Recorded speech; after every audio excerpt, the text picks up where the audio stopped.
Jadi perempuan yang haram dinikah itu ada 7. Yang faktor nasab, yaitu siapa? Ibu, putri, saudara putri, bulik dari bapak, amah itu bulik dari bapak, kholah itu bulik dari ibu, keponakan dari saudara lelaki, keponakan dari saudara perempuan. Ini disebut haram karena nasab, nasab gen.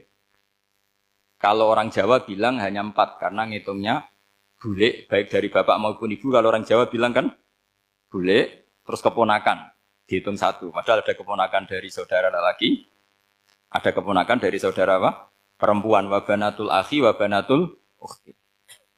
Terus kedua haram karena rodok. Kita tahu dalam hukum Islam rodok adalah sama dengan nasab.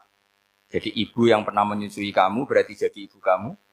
Dan saudara sepenyusuan berarti menjadi saudara kamu. Ini disebut wa ummahatukumul lati arda'nakum wa akhwatukum minar radha'. Terus ketiga haram karena musoharoh, karena besanan. Jadi pagi ini misalnya saya nikah dengan Sri, bilang qabil tu nikaha wa taswijaha bil mar'il madkur. Setelah nikah dengan Sri ini otomatis ibunya dia menjadi mertua. Otomatis haram saya apa? Nikah. Ini namanya haram karena musoharoh. Atau kamu punya anak Zaid. Zaid pagi ini akad dengan Sri. Berarti Sri adalah menantu Anda. Otomatis haram bagi Anda. Itu namanya haram karena musoharoh, karena bisanan. Itu yang disebut waroba apa haram-haram itu kan seterusnya itu wa ummahatu nisaikum. Apa ibu dari istri-istri kamu. Memang ini agak jelimet, tapi memang syaratnya mufassir harus biasa jelimet. Jangan hanya nyari partai, ayat-ayat untuk kepentingan partai. Wah itu ngeri. Kacau, Quran dipakai kampanye. Terus, itu berarti sudah 3 kan? Haram karena nasab, karena rodok, haram karena musoh. Terus yang keempat ini, haram yang bukan karena sebab pada seorang perempuan, tapi karena istri orang. Disebut wal muhsanatu minan nisa.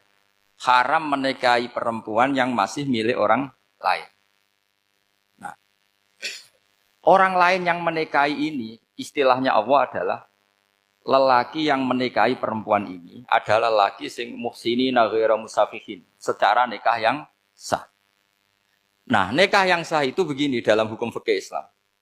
Saya nikah dengan Sri, kalau hanya akad, itu saya wajib bayar mahar hanya separuh. Jadi kalau saya janji bayar 1 miliar, berarti wajib bayar berapa? 500 juta. Kalau janjinya 100 juta, hanya bayar 50 juta. Itu yang wajib bil akdi. Nanti wajib sepenuhnya